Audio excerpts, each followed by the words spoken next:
Muy buenas tardes, alumnos, alumnas del Instituto IMAI, el Instituto de Matemáticas e Inglés. Bienvenidos a su clase de Historia Universal. El día de hoy vamos a tener nuestra sexta clase de Historia Universal y nos corresponde iniciar con el tema 3 de sus guías de estudio, de sus guías para el examen de Comipems, el tema 3 de Historia Universal. En este tema estudiaremos lo que sucedió de mediados del siglo XIX al año 1920, ya dentro del siglo XX prácticamente. Así que como ya sabemos la forma de contar el tiempo, ustedes me dirán que mediados del siglo XIX corresponde aproximadamente a los años 1850. Entonces estudiaremos un periodo de 70 años aproximadamente, del año 1850 en el siglo XIX al año 1920 en el siglo XX. Comenzaremos hablando brevemente de un tema que se llama el nacionalismo, tema que también se tiene que abordar para la información de Historia Universal del examen de Comipems. ¿Y cómo se entiende el nacionalismo? El nacionalismo podría entenderse como un concepto de identidad experimentado colectivamente por miembros de un gobierno, por miembros de una nación, por miembros de una sociedad o de un territorio en particular. Por ejemplo, nosotros experimentamos sentimientos nacionalistas cuando celebramos la independencia el 16 de septiembre de cada año, o también para algunos los sentimientos nacionalistas están muy arraigados cuando juega la selección de fútbol, la selección mexicana de fútbol. Hay algunas personas a las que les gusta mucho el fútbol, soccer, entonces ahí es cuando aparecen los sentimientos nacionalistas, especialmente cuando México participa, la selección mexicana de fútbol participa en algún mundial de fútbol. Entonces eso es básicamente el nacionalismo. Ahora, ¿dónde inicia todo esto? Con el triunfo de la Revolución Francesa, el nacionalismo se generalizó en Europa. En Europa es donde se generaliza el nacionalismo. Los brotes liberales se propagaron a otros horizontes geográficos. ¿A qué se refiere esto? Esta cuestión del liberalismo se fue a otras partes del mundo, inicia en Europa, pero se va a otras partes del mundo, y ya lo vimos. Por ejemplo, estos brotes liberales, si recuerdan, llegaron hasta América y entonces producen el deseo de que las 13 colonias de Norteamérica se independicen de Gran Bretaña, de Inglaterra, y los otros países de Latinoamérica se independicen de Portugal y de España. Entonces, inicia en la Revolución Francesa este sentimiento llamado nacionalismo, este movimiento social llamado nacionalismo. Y lo que les comentaba, la emancipación de las colonias portuguesas y españolas en América fue un reflejo de este espíritu nacionalista. Se empiezan a formar naciones y cada nación quiere tener su propio gobierno, quiere ser algo que se le llama autodeterminación de los pueblos, ya no quieren depender de un país que los conquistó en el pasado, quieren tener su propia identidad, quieren llamarse Venezuela, quieren llamarse Colombia, quieren llamarse México y defender sus sentimientos nacionalistas. Entonces, esto llega hasta América y es cuando aparecen estos sentimientos nacionalistas. ¿Dónde tiene más auge? Bueno, después de la caída de Napoleón Bonaparte, que fue un emperador que gobernó Francia de 1799 al año 1815, prácticamente 16 años, se fortaleció de nuevo una corriente política llamada conservadurismo. O sea, regresan a las corrientes conservadoras. Este conservadurismo tuvo su representación, alumnos, en el Congreso de Viena. Tuvo su representación también en una coalición llamada la Santa Alianza, una agrupación de 3 países en este contexto. Uno de ellos era Austria, el otro era Prusia y el otro era Rusia. Entonces era Austria, Prusia y Rusia. No se les olviden estos países porque van a jugar un papel esencial en lo que posteriormente veremos y que se llama la Gran Guerra o la Primera Guerra Mundial. Entonces, aparece nuevamente o se empieza a fortalecer nuevamente esta corriente llamada conservadurismo y se fortalece en este movimiento llamado el Congreso de Viena. Se fortalece por la Santa Alianza, que es la unión de estos tres países de Austria, de Prusia y de Rusia, y otro movimiento político llamado el Concierto de Europa. Si quieren tener más información acerca de estos conceptos, les voy a pedir que los busquen ustedes, que los busquen en internet.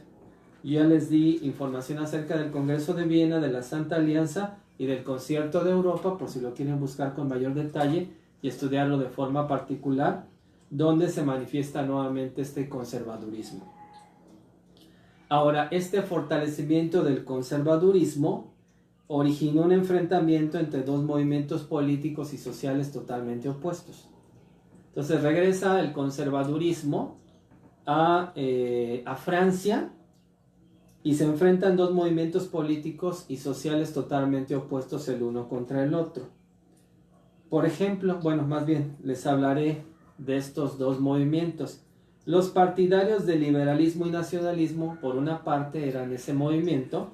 Los partidarios del liberalismo y nacionalismo sostuvieron una enérgica lucha por la libertad y la autonomía en diversos lugares, en diversos focos regionales de resistencia en Europa y en América. ¿A qué se refiere esto? Los liberales querían permanecer en el gobierno, los liberales y nacionalistas querían imponer nuevamente sus leyes, querían imponer nuevamente su forma de pensar, querían imponer su política y su forma de pensar desde el punto de vista de los beneficios para la sociedad que pudiera traer el liberalismo y el nacionalismo.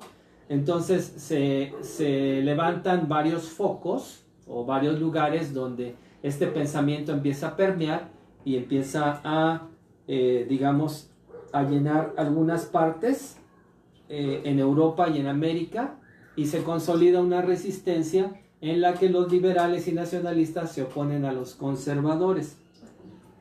¿Qué es lo que procuraban los conservadores? Los conservadores procuraban el autoritarismo, un tanto semejante a lo que procuraban los reyes absolutistas, los reyes totalitarios, y también del intervencionismo.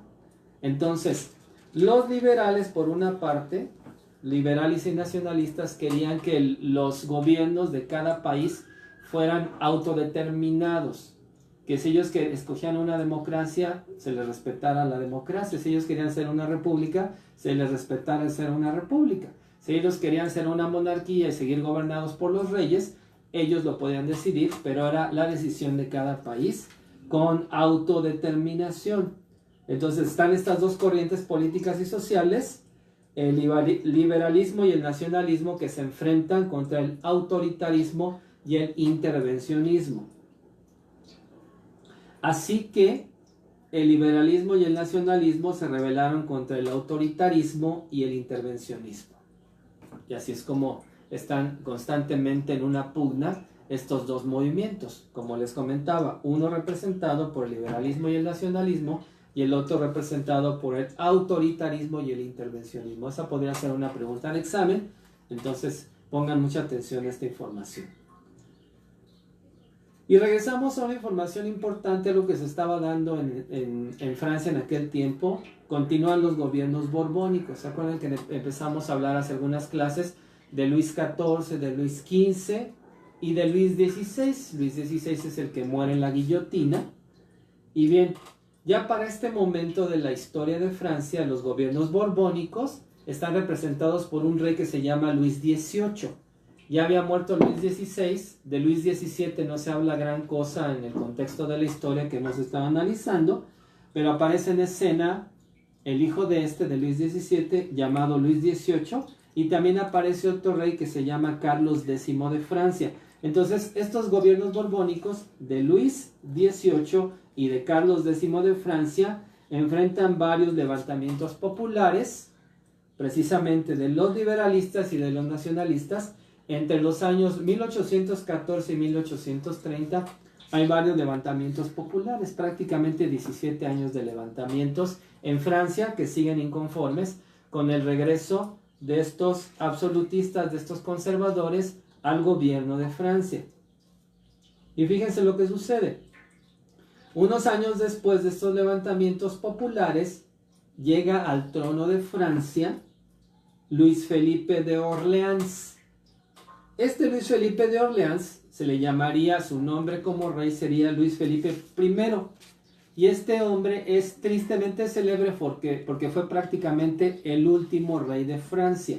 Luis Felipe I, Luis Felipe de Orleans, llega al gobierno de Francia y este rey, los liberales y los nacionalistas le hacen jurar que respetaría la Constitución francesa. Al parecer no están del todo conformes estos líderes liberales y nacionalistas, porque en 1848 este monarca sufre su caída política y es derrocado precisamente por los partidarios del liberalismo, los partidarios del socialismo y los partidarios del nacionalismo. Tres grupos, tres corrientes filosóficas, tres grupos sociales derrocan a este rey Luis Felipe I en el año de 1848. Les repito, es derrocado por los liberalistas, por los socialistas y por los nacionalistas. Entonces se dan las condiciones óptimas, después de este derrocamiento de Luis Felipe I, se dan las condiciones óptimas para que Luis Napoleón, que es sobrino de Napoleón Bonaparte, estableciera una nueva república. Entonces, regresamos a la república, pero vean de qué manera se van distorsionando las cosas, alumnos. Les digo, se dan las condiciones óptimas para que Luis Napoleón, que es el sobrino de Napoleón Bonaparte, establezca una nueva república y poco después se establece el segundo imperio francés. El primer imperio francés había sido gobernado por Napoleón Bonaparte, donde Napoleón Bonaparte tiene sus deseos expansionistas en Europa. Desafortunadamente para los intereses de Napoleón Bonaparte, él pierde la guerra en Rusia y entonces tiene que terminar con sus deseos expansionistas. Pero, les decía, se dan las condiciones para que Napoleón Bonaparte, su sobrino, llegue al gobierno, se establece la república, pero poco después esta república se convierte en el segundo imperio francés. Y después vienen las unificaciones de Italia en el año 1870 y Alemania en el año 1871.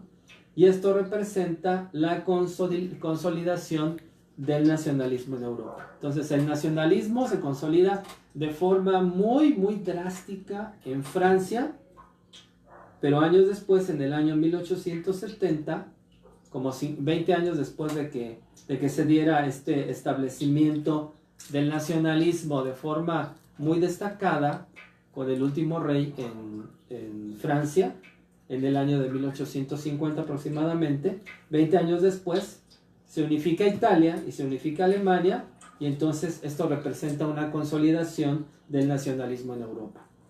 Entonces, esto es el nacionalismo. Como segundo tema, alumnos del Instituto IMAI, el día de hoy vamos a hablar un poco también, porque son muchos años de historia, pero es un tema que podría, como sucediera con los temas anteriores, darnos para muchas clases. Sin embargo, es muy importante que ustedes tengan el contexto general, una visión, como dicen coloquialmente, a vuelo de pájaro, de todos estos temas. El segundo tema es el imperialismo moderno y su expansión en el mundo. El imperialismo moderno y su expansión en el mundo. Desde muchos años atrás hubo imperios. Nos acordamos, por ejemplo, en el contexto de la historia antigua, nos acordamos del imperio persa, nos acordamos del imperio babilónico, del imperio griego y después del imperio romano. El imperio romano de los Césares, ya les comentaba yo con anterioridad un poco de información acerca del imperio romano de los Césares. Después viene el imperio romano de Oriente, cuya sede es Constantinopla. Y aquí pues vamos a hablar del imperialismo moderno, el imperialismo contemporáneo, pero desde el punto de vista de una visión un poco más allegada a la cuestión económica, a la cuestión del capitalismo. Entonces, ese es el segundo tema, el imperialismo moderno y su expansión en el mundo. ¿Y cómo comienza toda esta historia? Esto comienza por el afán de progreso científico y tecnológico de estos países capitalistas. Este afán de progreso científico y tecnológico, yo les comentaba en la clase pasada, los capitalistas empiezan a invertir en investigaciones para tener máquinas cada vez más modernas y cada vez más rápidas. Entonces, este afán de progreso científico y tecnológico, fíjense lo que sucedió, orientó a las grandes potencias capitalistas en la era de la industrialización, las orientó, les dio las pautas a seguir para saber hacia dónde se tenían que mover y qué era lo que tenían que hacer para prevalecer y para consolidarse como potencias capitalistas y posteriormente para consolidarse como países imperialistas.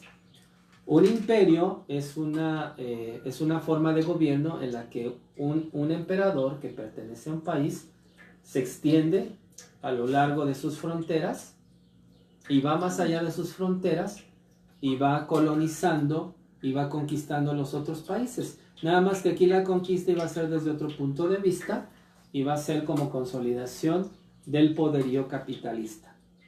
Y es lo que les comentaba en la clase anterior, alumnos y alumnas. Los países capitalistas deseaban tener en sus fábricas las máquinas más rápidas, más potentes y más modernas, y esto porque deseaban mejorar los sistemas de producción en dichas fábricas. Ese era el objetivo era el capital.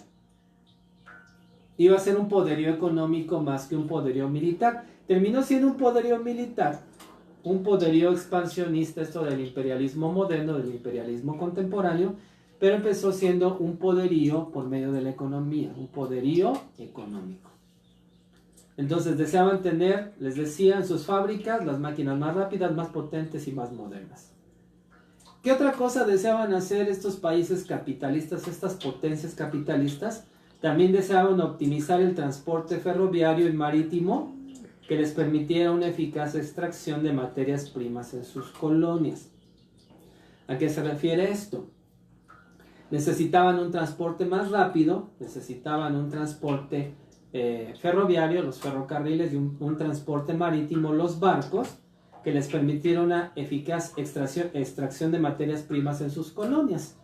En las colonias que ellos dominaban, pues extraían metales preciosos, extraían granos, extraían semillas, hacían toda clase de negociaciones con las materias primas que daban esos países que estaban colonizados, y ellos las querían transportar a sus diversas colonias para seguir acrecentando su riqueza, ya que el comercio pues iba creciendo gracias a esta expansión ferroviaria y marítima que fue optimizada por ese transporte. Les comentaba en la clase anterior de la máquina de vapor y del barco de vapor.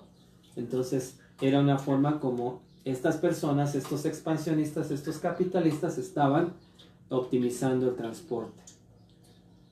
Y luego surge una cuestión muy interesante, y aquí les voy a empezar a pedir que vayan tomando en cuenta, alumnos, los nombres de estos países, porque estos países van a entrar en escena de forma muy importante a inicios del siglo XX, no solamente como países capitalistas, no solamente como países imperialistas, sino que van a tener una destacada participación en las dos únicas guerras mundiales que hemos tenido en nuestro planeta. Afortunadamente han sido solamente dos, pero bueno. Entonces, para que vayan viendo, la competencia entre países altamente industrializados como Inglaterra, Alemania y Francia se convirtió en una rivalidad científico-tecnológica. Querían cada vez, les decía, máquinas más modernas, más rápidas, pero también empezaron a investigar en la cuestión de los armamentos, la cuestión de las armas. Querían armas cada vez más modernas, querían armas cada vez más letales, y entonces se convierte esto en una rivalidad científico-tecnológica, y también se convierte en una rivalidad, alumnos, por el control de los océanos y por el control de los sitios estratégicos en todo el planeta. Sitios estratégicos donde se pudiera conectar varios continentes a la vez y que ellos pudieran realizar el comercio de la mejor manera que pudieran. Entonces, estos sitios estratégicos se convierten en lugares importantes para el desarrollo económico de estos países imperialistas, de estos países capitalistas. En ese panorama de ambiciones imperialistas, propias del nuevo orden económico-industrial, porque era un nuevo orden mundial económico e industrial, se contemplaba, desafortunadamente, como sucede siempre, la posibilidad de resolver mediante la guerra los conflictos geopolíticos entre estas potencias capitalistas. Entonces vamos a ver, alumnos, a Inglaterra enfrentada contra Alemania en la Primera Guerra Mundial. Inglaterra y Francia haciendo alianza y enfrentándose contra Alemania en la Primera Guerra Mundial. Los vamos a ver también a los mismos países, los mismos protagonistas en Europa, Inglaterra y Francia, haciendo alianza y enfrentándose a la Alemania de Hitler, a la Alemania nazi en la Segunda Guerra Mundial. Entonces, vean estos tres países y considérenlos por favor, porque van a entrar en escena países como Inglaterra, Alemania, Francia, va a entrar también Estados Unidos, va a entrar también Japón y va a entrar también Rusia. Entonces, les decía, la posibilidad de resolver estos conflictos por medio de la guerra es una posibilidad que tristemente aparece en la escena política y en la escena social a finales del siglo XIX.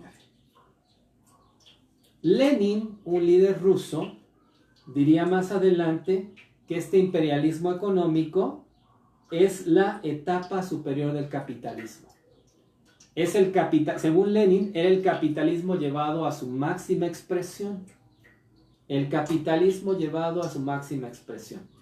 El deseo de acumular más y más y más riqueza de estos países imperialistas va a hacer que sean capaces hasta de llevar la guerra a esos países que ellos quieren conquistar y esos países en los cuales quieren mostrar su supremacía como potencias económicas y como potencias imperialistas. Siempre ha sido así, alumnos. A lo largo de la historia de la humanidad, los países más poderosos conquistan a los más débiles por el deseo de ensanchar sus territorios, por el deseo de conseguir metales preciosos, por el deseo de conseguir rutas para el comercio, por el deseo de tener más dinero, de tener más capital, de tener más recursos, de tener más materias primas y así consolidarse económicamente. Realmente hay muy pocas guerras que se han librado con el interés de no tener un beneficio económico. Prácticamente tiene que ver con esto. Y los capitalistas imperialistas de finales del siglo XIX no fueron una excepción. No fueron una excepción porque también su deseo de llevar la guerra a algunos países y de mostrar quiénes eran los más poderosos tenía que ver con estos deseos expansionistas y estos deseos de tener una economía cada vez más floreciente. La necesidad de garantizar colonias, fíjense cuáles son los motivos. Esta también podría ser una pregunta de examen acerca del imperialismo en África, en el continente africano. La pregunta podría ser más o menos así, alumnos. ¿Cuáles fueron los motivos por los que los países imperialistas conquistaron África como colonia, como imperio? Primero que nada, la necesidad de garantizar colonias, ese fue uno de los motivos. La necesidad de garantizar territorio, más territorio para los países imperialistas. La necesidad de garantizar mercados para el comercio. La necesidad de garantizar materias primas y la necesidad de garantizar fuerza de trabajo fue lo que movió a las potencias imperialistas a rivalizar por el control del continente africano. Eso fue lo que los movió. Lo voy a repetir porque esta podría ser una pregunta de examen por si están tomando notas o si lo van a hacer posteriormente. La necesidad de garantizar colonias, mercados, materias primas y fuerza de trabajo fue lo que movió a las potencias imperialistas a rivalizar por el control del continente africano. Francia logró colonizar territorios como Túnez. Esto también podría ser una pregunta de examen. ¿Cuáles fueron los territorios conquistados por Francia en África? Entonces se destacan básicamente tres países, escúchenlo por favor. Francia logró colonizar territorios como Túnez, Argelia y Marruecos. Ahora, ¿quién se destaca como potencia imperialista? Los que realmente se destacan como potencia imperialista a finales del siglo XIX, inicios del siglo XX, son los ingleses, Inglaterra. Vean qué sucede con Inglaterra. Inglaterra, con una visión más estratégica, negoció la construcción del canal de Suez en Egipto. ¿Qué permitía ese canal de Suez? Bueno, el canal de Suez en Egipto permitió el control, permitió el contacto del comercio entre Europa, Asia y África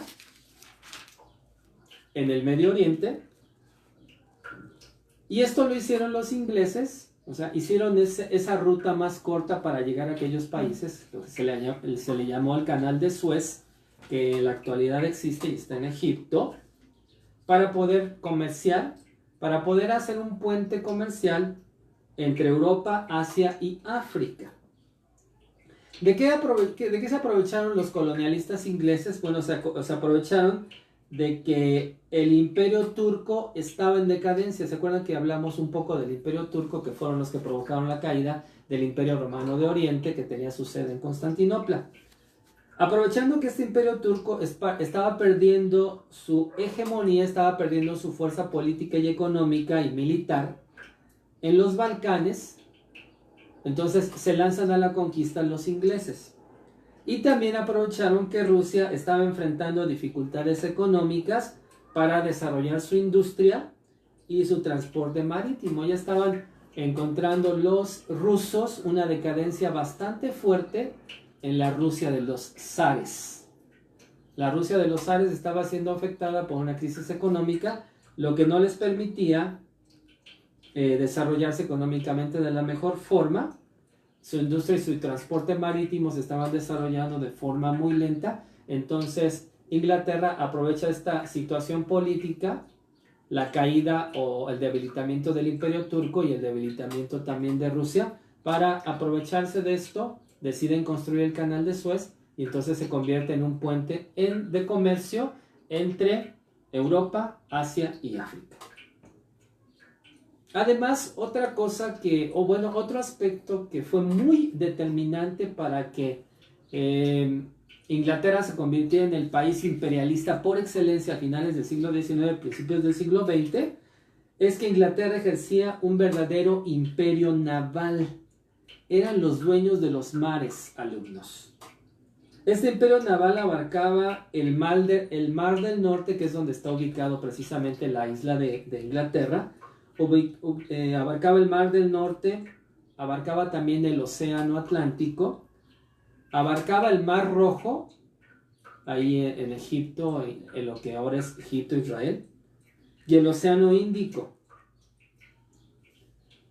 Y también aprovechaban un aspecto muy importante. Aprovechaban la debilidad de algunos países. Por eso les decía, se van consolidando países que son más fuertes que otros, los conquistan. Porque hubo una situación, en 1842 se desarrolla un conflicto bélico. Por eso les decía que ellos eran capaces de llegar a la guerra para conseguir sus objetivos. Se desarrolla un conflicto bélico entre China e Inglaterra. Esto se le llamó la guerra del opio. Los que pierden la guerra del opio son los chinos. Y entonces los ingleses les obligan a firmar el Tratado de Nankín.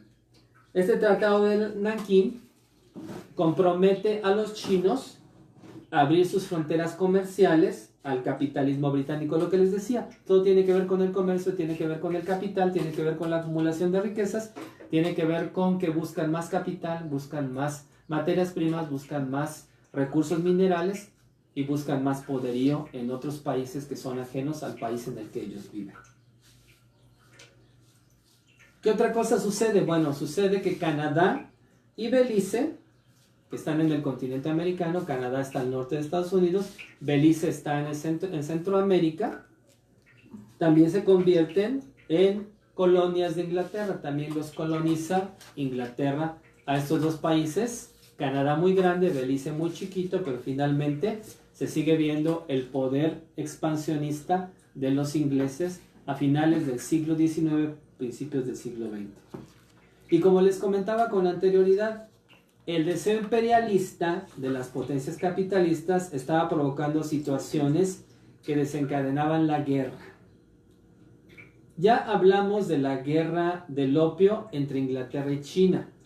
Ahora, ¿qué sucedía con Japón en aquel tiempo? Bueno, Japón era una potencia que había iniciado su carrera industrial desde mediados del siglo XIX. Mediados del siglo XIX, aproximadamente los años 1850, según nuestra forma de medir el tiempo.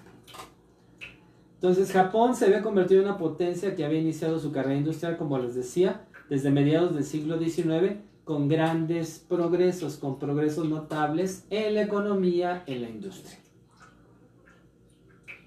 Fíjense lo que sucedía. ¿Por qué se convirtieron en una potencia política y una potencia económica el imperio japonés? ¿Por qué se convirtió en esto? La modernización política impulsada por la dinastía Meiji, así se llamaba una dinastía, un grupo de reyes de los japoneses, un grupo de emperadores, porque realmente ellos se autollamaban emperadores. La modernización política impulsada por la dinastía Meiji desde el año 1868, ese fue uno de los aspectos y una de las características. El desarrollo de la agricultura japonesa o agricultura nipona para abastecer a una población en aumento y sus ambiciones territoriales hicieron del Japón un país que amenazaba las ambiciones geográficas de Rusia. Entonces ahí la frontera de Rusia estaba muy cerca de Japón. Japón es una serie de islas que siempre ha querido tener más territorio porque hay muchos japoneses que tienen un territorio muy pequeñito. En la actualidad, bueno, Japón ha crecido hacia arriba con los rascacielos, pero en aquel tiempo, pues, necesitaba más territorio, por eso constantemente estaba buscando territorio. Así es que apuntan sus ojos, los ojos de los japoneses, hacia Rusia, pero fue hasta el año de 1905, ya en el siglo XX, cuando Japón demostró su potencial bélico y su armamento moderno durante la guerra ruso-japonesa. En esa guerra ruso-japonesa ya sabemos que los que perdieron la guerra fueron los rusos, porque yo les decía, estaban muy debilitados. La Rusia de los zares estaba muy debilitada económica, política, social y militarmente. Entonces fue un platillo relativamente fácil para los japoneses el conseguir la victoria en la guerra ruso-japonesa. Entonces Japón derrota a Rusia y le arrebata Corea y le arrebata otros puntos estratégicos en el comercio internacional. Entonces aparece en escena, ya les decía, otro país colonialista, otro país con deseos expansionistas, que es Japón. Entonces ya tenemos a Inglaterra, a Francia, a Alemania, a Japón, a Rusia, que también tendría sus deseos imperialistas en un futuro. Y aparece en escena otra potencia que estaba desarrollando su capacidad industrial y su influencia geopolítica de una forma muy, muy importante. Esta potencia se llamaba Estados Unidos de Norteamérica. ¿Y qué era lo que sucedía? Que nos enfrentamos con la potencia política que es actualmente, pues prácticamente la que pone las condiciones a nivel mundial. Pleno siglo XXI, año 2020, sigue siendo un imperio económico. Los Estados Unidos siguen siendo un imperio económico, pero en aquel tiempo, principios del siglo XX, se erige como una potencia económica, se erige como un país imperialista. A lo largo del siglo XIX, los Estados Unidos desempeñaron un papel hegemónico sobre el continente americano, de dominio sobre el continente americano. No solamente su país, no se limitaron solamente a su país, incluso lo vemos propuesto en algo que se ha llamado históricamente la doctrina Monroe. ¿Qué decía la doctrina Monroe, alumnos? América para los americanos. Esta doctrina Monroe, de un político de Estados Unidos de apellido Monroe, formalizaba el apoyo estadounidense a las soberanías latinoamericanas. a la soberanía de México, de Venezuela, de Colombia, de Guatemala, de Paraguay, etcétera, etcétera. Pero también esta doctrina Monroe tenía sus puntos negros, sus puntos siniestros, porque también sentaba las bases políticas e ideológicas para el dominio colonialista de México, de el Istmo de Panamá, básicamente de Centroamérica y de Sudamérica. A eso se refiere. Entonces sí decía, los vamos a estar protegiendo, los vamos a estar apoyando en su autodeterminación, en su soberanía, países de Latinoamérica, pero también nosotros vamos a tener la oportunidad de expandir nuestros terrenos y de convertirnos en un país colonialista. Y esto lo vemos de forma muy clara porque los anales de la historia realmente aquí no miente, porque es algo muy muy cercano a nuestra época. Esto realmente tiene 100 años que pasó. Pero déjenme decirles, en realidad Estados Unidos fue la potencia que más obstáculos puso a los ideales de integración latinoamericana que Simón Bolívar, el libertador de las Américas, intentó promover. Simón Bolívar hablaba de la libertad de los países latinoamericanos, de la autodeterminación de los pueblos, de la emancipación del poder de España y del poder de Portugal. Sin embargo, Simón Bolívar no contaba con que años después los Estados Unidos iban a tomar el lugar expansionista e imperialista de España, de Portugal y de otros países en América. Entonces les digo, Estados Unidos atenta contra la ideología de Simón Bolívar. Además, históricamente, alumnas, Estados Unidos es el país que más veces ha allanado la soberanía de las naciones latinoamericanas. Más veces ha allanado la soberanía, más veces ha intentado meterse en las situaciones políticas, económicas y sociales de los países de Latinoamérica. Ahora, ¿esto por qué sucedió? Bueno, porque hubo un político llamado Theodore Roosevelt que manejó una forma de pensar que se convirtió en una política por parte de los Estados Unidos. Esta política se llamaba la política del Gran Garrote. Fue establecida en el año de 1904 y en el siglo XX. ¿Qué decía Theodore Roosevelt? ¿Qué decía Theodore Roosevelt acerca de esta política del Gran Garrote? Otorgaba a los Estados Unidos el derecho de intervenir. Fíjese, el derecho de intervenir. No solamente era una propuesta, no solamente era una posibilidad. Ellos tenían, según Theodore Roosevelt, tenían el derecho de intervenir en los países latinoamericanos. ¿Y cómo se justificaban? Se justificaban diciendo que su país, Estados Unidos, tenía la función de vigilar el orden en América Latina. Entonces, Estados Unidos era el policía de América Latina, nos tenía que cuidar a nosotros, países latinoamericanos, porque nosotros no podíamos cuidarnos a nosotros mismos y no podíamos resolver nuestros problemas con nuestros propios recursos. Entonces, en esta política de Theodore Roosevelt de 1904, llamada la política del Gran Garrote, se le da total libertad, desde el punto de vista de los políticos norteamericanos, se le da total libertad a Estados Unidos de que se meta en nuestros asuntos, allanando la soberanía de cada uno de los países de Latinoamérica. Y vean la política expansionista de los Estados Unidos. Durante el siglo XIX, Estados Unidos expandió su influencia territorial al adjudicarse el territorio del norte de México. Eso ya lo vieron con la maestra Rossi, cuando estaba en el gobierno Antonio López de Santa Anna, político mexicano que fue presidente.